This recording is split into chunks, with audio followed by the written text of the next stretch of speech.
De Nadia.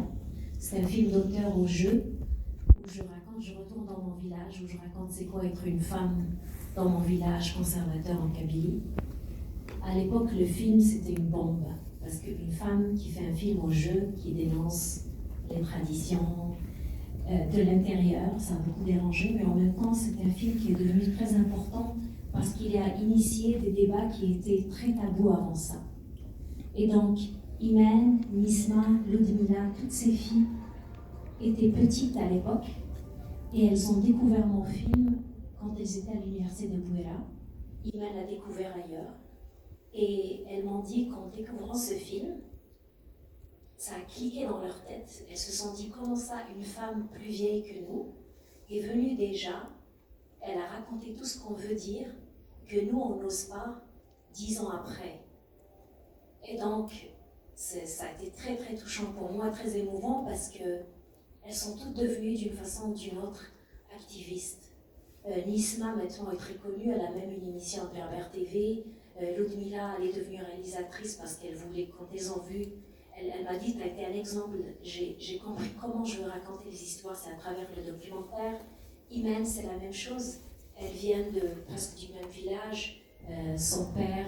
Mon père a enseigné sa mère, son père était l'imam de notre village.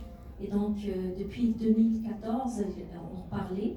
Puis en 2015, il y a eu le fameux meurtre de Razera Sherif. Et j'avais écrit un article, j'avais un blog à l'époque, elle avait un blog. Et donc, on a commencé à se parler, à dire comment on peut changer les choses. Donc, c'est des jeunes filles extrêmement courageuses, très consciencieuses. Et en même temps, il faut que je raconte aussi que ça a été très dur de faire ce film, parce qu'il y a des gens qui ne veulent pas que je fasse ce film. Donc, les Algériens qui ont vu le film, surtout les Algériennes, elles m'ont dit, je ne sais pas s'il y a Sabiha Marabat ici qui a fait l'affiche du film, oui. Et le commentaire qu'elle m'avait dit quand elle a vu le film, elle a dit « On a senti que tu as marché sur des œufs pendant tout le film. » Parce qu'il y a plein de choses qu'on ne peut pas dénoncer. La religion, l'honneur de la famille, plein de choses. Donc j'ai vraiment réduit le film à dénoncer quelque chose où personne ne peut ne pas être d'accord, c'est la violence contre les femmes. Et oui, la violence contre les femmes existe partout dans le monde.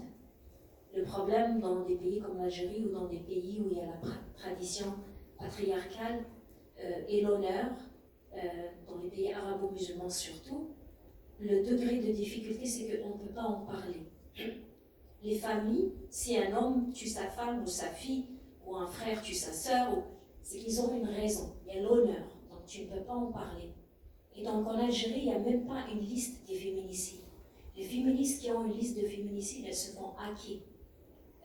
Elles se font... pendant Ramadan, il y a 2 semaines, il y a eu 3 féminicides, quelqu'un qui a égorgé sa femme juste avant le iftar. On n'en parle presque pas. Et c'est ça, on ne peut pas régler un problème si on ne peut pas en parler.